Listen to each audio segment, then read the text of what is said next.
Hello and welcome to SaltWire today for Tuesday, February 7th. I'm your host, Kate Walker. A letter from emergency department nurses addressed to members of the provincial government has now been made public. On January 23rd, nurses working in the Halifax Infirmary Emergency Department wrote a letter to the Premier, Minister of Health, and CEO of Nova Scotia Health. The NSGEU is now making that letter public so Nova Scotians are aware of how the frontline workers are feeling and how they say their requests are being ignored.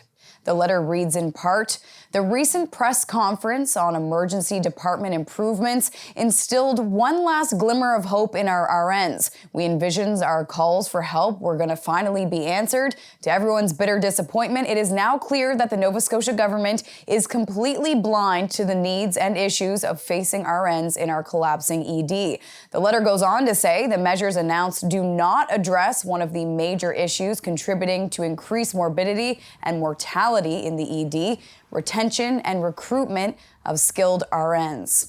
Coming up, we'll hear about this letter and how travel nurses have impacted the field when Sheldon McLeod speaks with NSGEU First Vice President Hugh Gillis.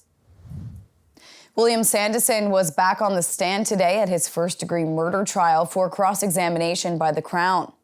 30-year-old Sanderson began his testimony yesterday when he told the jury he was acting in self-defense when he shot and killed fellow Dalhousie University student Taylor Sampson during a drug deal on August 15, 2015 at this home on Henry Street in Halifax.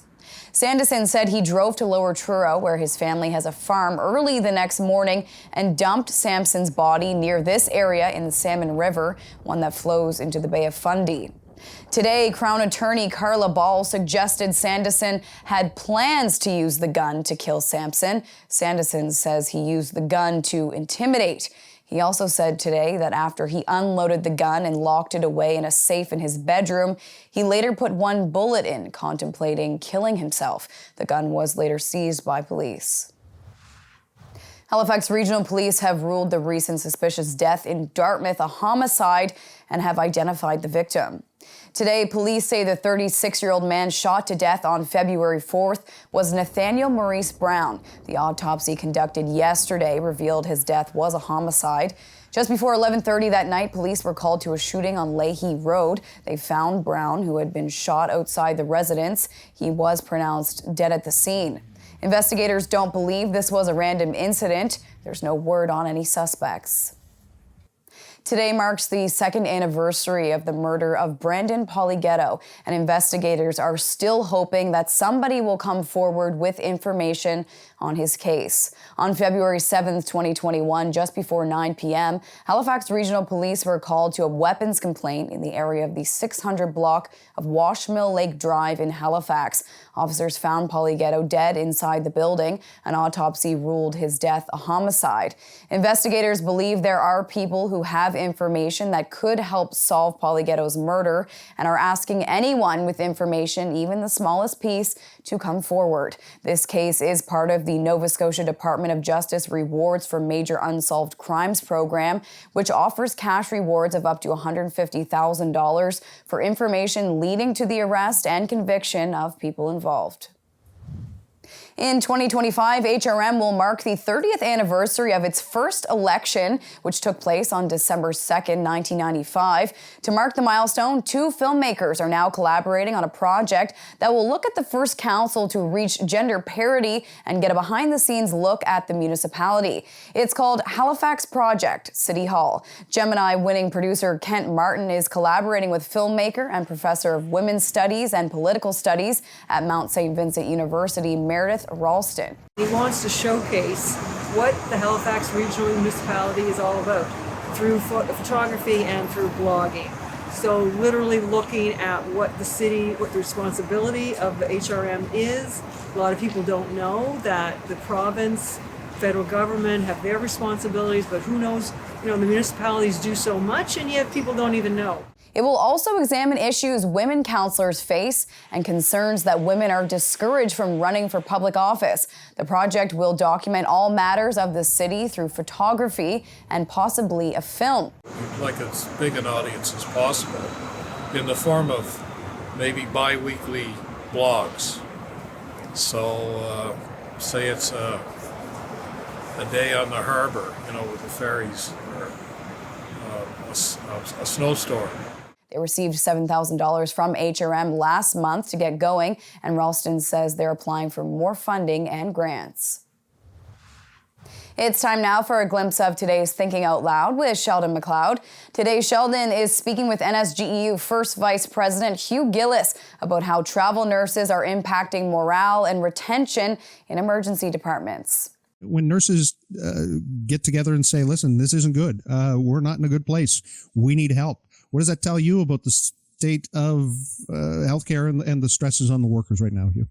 Well, it's very telling. This isn't the union speaking. This is frontline healthcare workers. This is our frontline nurses at the QE2 speaking out from experience.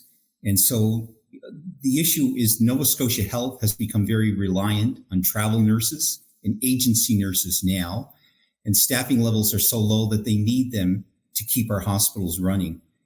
And the problem with the travel nurses is they're making more than double the hourly rate of our NSH nurses. And so understandably, they're very upset being paid so little in comparison. And for Sheldon's full conversation, head to the opinion section of SaltWire.com. Time now for the Atlantic Sports Wire, presented by Scott Squires. I continue my conversation with Mitch Hannigan, head coach of the Mi'kmaq Warriors Junior Lacrosse Club. You've got a unique perspective from the lacrosse playing point of view. You were a goalie. From your perspective as a goaltender, how does that help you look at the game? So I always say that a goalie is the only position that's allowed to be selfish. I want to make the biggest saves. I want the game on the line. I want to be the reason that we win. And that's a hard thing for some people. And I think that's something I learned the hard way, is that not every player you coach responds the same way you did as an athlete, and that you need to find that balance, because some athletes can't handle that pressure, don't need that pressure. They just want to focus on their job and what they have to do, whereas I kind of needed a little more higher stakes. So it's tough to find that balance a little bit as a coach, but it's good to have great people around you that can notice those things as well.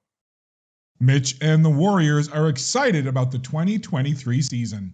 In Halifax, I'm Scott Squires for the Atlantic Sports Wire. Thank you, Scott. On to weather now. To see what's coming up in the forecast, we're going to check in now with our weather specialist, Alistair Alders. Thanks, Kate. Well, after a cloudy start to the day, the sunshine was out this afternoon. It was absolutely beautiful, but that storm offshore delivering a biting northeast wind. Clouds will be returning, though, as a weak trough will cross the region tomorrow. But it will be clear this evening with the temperature near -8. Temperatures do rise overnight tonight, so we'll start the day near -2 inland, 0 in the city. As you wake up on Wednesday morning, it will be cloudy. We'll have a chance of flurries, and that will continue throughout the day, except we'll have a chance of showers as well in the afternoon, as the temperature rises up to about 3 degrees. Now, the sunshine does return on Thursday, looking at another nice day, but our next system arrives on Friday. Doesn't look like it's going to be significant, but snow likely changing to rain here in Halifax. So something to keep an eye on at the end of the week, especially if you do have travel plans, and of course, more updates as that system approaches here on SaltWire today. Kate. Thank you, Alistair. That's all for now. For more extended video and full online articles, stay tuned to SaltWire.com. And you can find us on YouTube, Instagram, and Twitter. I'm your host, Kate Walker. Thank you for joining us, and we'll see you back here tomorrow.